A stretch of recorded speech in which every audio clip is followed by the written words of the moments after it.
භාග්‍යතුන් වහන්සේ දේශනා කළා තියෙනවා සදිසා නමස්කාරය කියලා එකක්. ඒකට සදිසා නමස්කාරය කියන්නේ මාතා පිතා දිසා පුබ්බා ආචාර්යා දක්ඛිනා දිසා උත්තදාරා දිසා පච්චා මිත්තා මච්චාච උත්තරා දස කම්මකරා සෙට්ටා උද්දම් සමන බ්‍රාහ්මනා ඒතා දිසා නමස්සෙය අලමතු කුලේහි. දැන් මේකෙන් කියවෙන්නේ මාතා පිතා අයිති වෙන්නේ නැගෙනහිර දිසාවට. දකුණු දිසාවේ ඉන්නේ ගුරුවරු. බටහිර දිසාවේ ඉන්නේ අමුදරුවෝ. උතුරු දිසාවේ ඉන්නේ හිත මිත්‍රයෝ. යට දිසාවේ ඉන්නේ සේවකයෝ. උඩ දිසාවේ ඉන්නේ ශ්‍රමණ බ්‍රාහ්මණයෝ. ඒකල භාග්‍යතුන් වහන්සේ තවදුරටත් පිළිදි කළා තියෙනවා. දූ දරුවන් විසින් මව්පියන්ට ඉටු කළ යුතු යුතුකම් පහක් තියෙනවා කියනවා. මව්පියන් වයසට ගියාම උපස්ථාන කරන්න ඕනලු. ඊළඟට මව්පියන්ට එහෙම ගමන් විවරණ යනකොට ඒවට උපස්ථාන කරන්න ඕන. මව්පියන් පවත්වාගෙන යන ආගමික චාරිත්‍රය ඒ විදිහටම පවත්වාගෙන යන්න ඕන. මව්පියන් රැකගෙන ආපු වස්තුව රැකගෙන යන්න ඕන. මව්පියන් මිය ගියොත් පස්සේ පින් අනුමෝදන් කරන්න ඕන. ඔන්නවා තමයි මව්පියන් වෙනුවෙන් කරන යුතුකම්. ඊළඟට ඒ වගේම ප්‍රතියුතුකම් ටිකකුත් තියෙනවා. දූ දරුවන්ට මව්පියන් විසින් කර යුතු යුතුකම් පහකුත් තියෙනවා. දූ දරුවන්ව අකුසලයෙන් මුදවන්න ඕන. කුසලයේ යොදවන්න ඕන. දියුණු උදෙසා අධ්‍යාපනය දෙන්න ඕන. සුසු කල ආවාහ විවාහ කරලා දෙන්න ඕන. අගතිගාමී නොවි සුසු කල දායාද පවදරා දෙන්න ඕන. දරුවන්ට සංග්‍රහ කරන්න ඕන. අන්න ඒව ටික දරුවන්ට මව්පියන් කරන්න ඕන. ඊළඟට ගුරුවරුන් ගත්තම ශිෂ්‍යයන් විසින් ගුරුවරුන්ට මෙන්න මේ යුතුයකම් ටික ඉස් කරන්න ඕන. ගුරුවරුන්ට ආචාර ගෞරව දක්වන්න ඕන. නියමිත වේලාවට ගුරුවරුන් හමු වෙන්න ඕන. පාඩම් කටයුතු කරන්න ඕන. ඒ වගේම නොදන්නා දේ මනාකොට ගුරුවරුන් හමුවේ ඉගෙන ගන්න ඕන. දැනගන්න ඕන ගුරුවරුන්ගෙන් ඉස්සෙල් දෙවෙනියට තියෙන ඊට පස්සේ ඉගෙන ගන්න ඕන. ඊට පස්සේ ගුරුවරුන්ගේ පැවැත්ම අවශ්‍ය වත්පිළිවෙත් ඉටු කරන්න ඕන.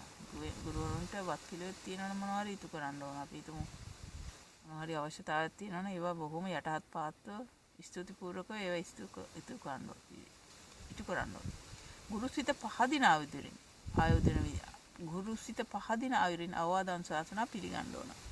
ඒ කියන්නේ දැන් ගුරුවරුන්ට hina වෙන ඒවා ගුරුවරුන්ට සමච්චල් කරන ඒවා කරොත් එහෙම ඉතින් ශාස්ත්‍රය පිටින් නැහැ.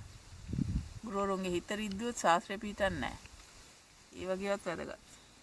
ඊළඟට එතකොට එහෙම ගුරුවරුන්ට සලකනකොට ගුරුවරු කොහොමද දරුවන්ට ශිෂ්‍යයන්ට සලකන්නේ? තම දරුවෙකු මෙන් ශිෂ්‍යයා මනාකොට හික්මවන්න ඕන.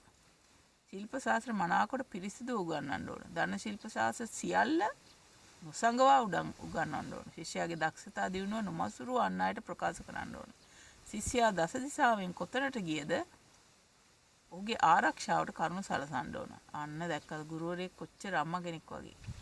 ඊට පස්සේ බලමුකෝ මේ අඹදරුවන්ගේ වැඩ. ස්වාමියා විසින් බිරිඳට ඉටු කරන්න ඕන යුතුයකම් පහක් කියලා තියෙනවා. භාග්‍යතුන් වහන්සේ ස්වාමි දියණියට ගෞරවයෙන් කතා කරන්න ඕන. කිසි වැරද්දකට අවමන් කරන්න හොඳ නැහැ. තම බිරිඳ හැර අන් සියලුම සත්‍යයන් තමන් සමග බ්‍රහ්මචාරී වෙන්න ඕන. තම ආදායමට අනුව වස්ත්‍රාභරණයෙන් බිරිඳට සංග්‍රහ කරන්න ඕන. ගෙදර දොර සියලු කටයුතු තම බිරිඳට පවරා දීම. ගෙදර දොර සියලු කටයුතු තම බිරිඳට පවරා දීම. ඒ කියන්නේ ගෙදර දොර සියලු කටයුතු වල වගකීම එහෙම නැත්නම් අයිතිය බිරිඳට පවරලා දෙන්න ඕන. ඒතර මොකද ස්වාමි පුරුෂයාට ස්වාමි දියණියගෙන් සිද්ධ වෙන්න ඕනේ මොනවද? ගෙදර දොර කටයුතු පිරිසිදු ආරක්ෂා කොට මනාව පවත්වාගෙන යන්න ඕන. ස්වාමියාගේ මව්පිය ඇතුළු සියලු ඥාතීන්ට මනාව සංග්‍රහ කරන්න ඕන. තම ස්වාමියා හැර අම්පුරුෂයන් සේවනයේ සිතක්වත් පහළ නොකර ගන්න ඕන. සිතක්වත් හොඳේ. ස්වාමියා උපයන ධන භෝග අපතේ නොහැර මනාව ප්‍රයෝජනයට ගන්න ඕන. තමා වෙත පැවරු යම් කටයුත්තක් අලස නොවී සිදු කිරීම. අන්න ඒවා තමයි අලස වෙන්න බෑ ස්වාමි දියණිය. උතුරු දිසාවේ ඉන්නේ හිත මිත්‍රයෝ. ඔන්න බලන්නකො හිත මිත්‍රයෝ ගැන කියන තියෙනවා. හරිම ලස්සනයි. ඒ හිත මිත්‍රයෝ වර්ග 4ක් ඉන්නවානේ. හොඳයි අත්චර්යා සමාන සුඛ දුක්ඛ කීකේ. ඒවට අදාළව තමයි මේ ලියලා තියෙන්නේ. හිත මිතුරන්ට තමන් විසින් ඉටු කළ යුතුයි. යම් අවශ්‍යතාවයක් ඇති මිතුරන්ට ඒවා නොපිහලා ඉටු කර දීම. දානේන කියනවා. වස්තු සම්පත්තියෙන් පොහොසත් ගුණහීන මිතුරාට ගුණධර්ම යහපත් වචන මෛත්‍රියෙන් කියා දීම. අන්න දැක්කද? හොඳ පැත්තට යොමු කරන්න ඕන. යම් මිතුරෙකුට දියුණුවට බාධා ඇතනම් ඒ මගහරා දියුණුවට උපකාරකයි. මිතුරා ළඟ සිටියේදී මෙන්ම නැති තැනදී අවංකභාවයෙන් ඔවුන් රැක ගැනීම. ඒගොල්ලන්ගේ ගැන වැරදි කතා එහෙම කියන්න හොඳ නැහැ.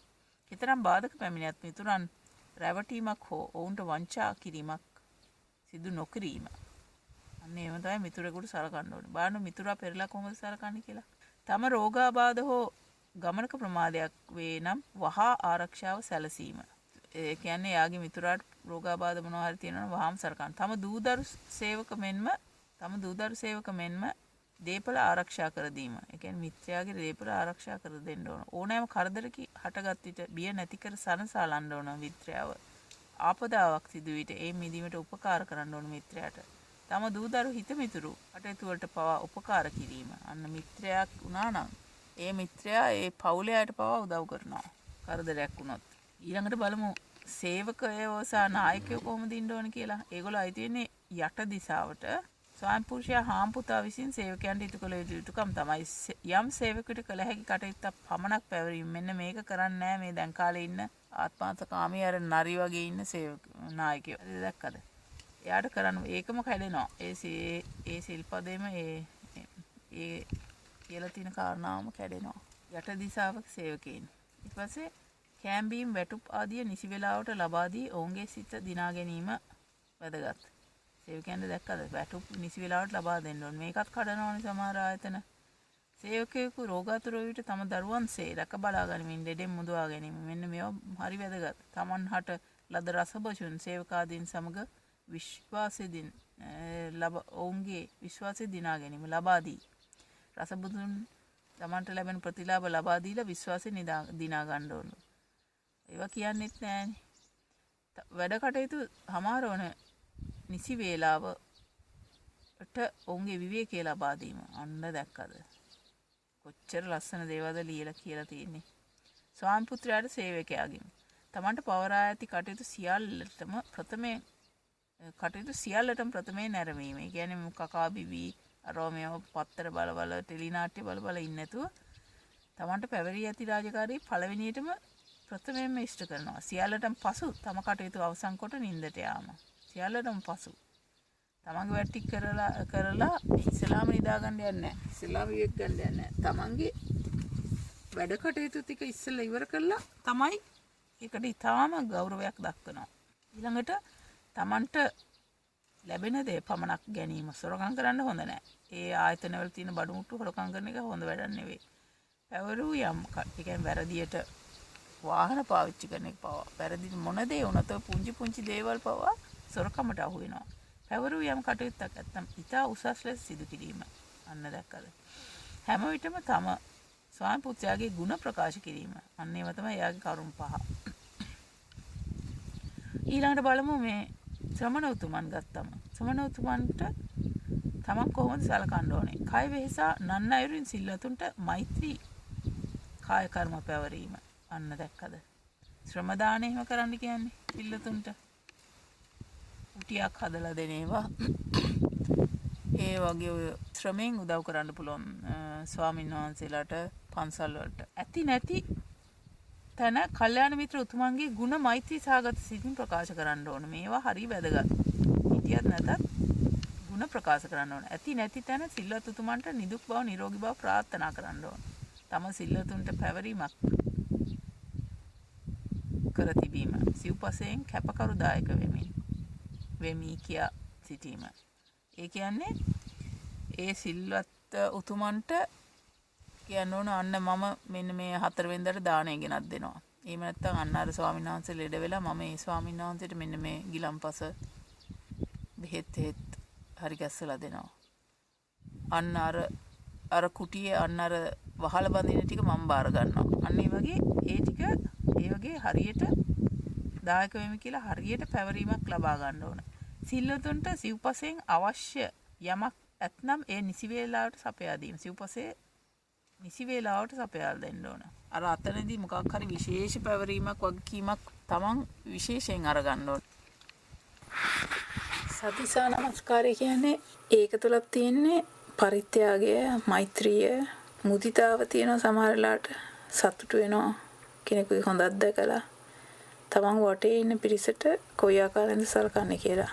අපිත් මේව ගැන නැවතත් මතක් කරගෙන අප වටපිටාවේ ඉන්න කට්ටියට පුළුවන් තරම් උදව් කරන්න මේ කරුණු උදව්වට ගන්න කියලා අපි හැම දිනාටම මතක් කරනවා. තෙරුවන් සරණයි.